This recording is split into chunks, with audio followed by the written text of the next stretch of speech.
ในเขียนฝ่ายมาใหม่เบอร์โอ้ยเด็ก20 บาทเด้อสมินสวัสดีครับเด้อคนไปรถยางไปที่งานสวรรค์เสียรู้เนี่ยเสียรู้เดี๋ยวเราไปก่อนนะพี่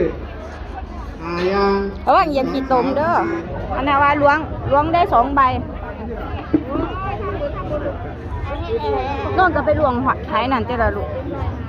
เยอะนะลูก2เดินละงานมากนะคะอะไรเนี่ยอ่านออกไหมชั้นวางของอเนกประสงค์วัดใหม่ผักกล้าวัดใหม่ทองเจริญกาแฟกระป๋องเอาแกะใส่ในนี้เอาแทงใส่ในนี้แผ่นว่างของเป็นได้แผ่นว่างของเดี๋ยวไปเบิ้งไปเบิ้งเปิดดูเปิดอ่านครับน้ำตาลสด1 รางวัลน้ำตาลสดบ่ตาลสด1 รางวัลนี่บ้านเป็นเที่ยวไปวันเพชรแนวไหนรางวัลเพิ่นชั้นวางของอเนกประสงค์เอามาให้ก้อนอีกน้ำตาลสดให้คิดตังค์แม่ได้พัดลมพัดลมเบอร์41ค่ะพัดลมเบอร์41โอ้ยแล้วออกไปก่อนนี่ยังรางวัลครับนี่อันเดียวดีป่ะค่ะอันนี้รู้จักอันเดียวนะให้ลูกคนละถือไว้ก่อนเด้อนั่นคือออกทีเดี๋ยวนะลงมาเลย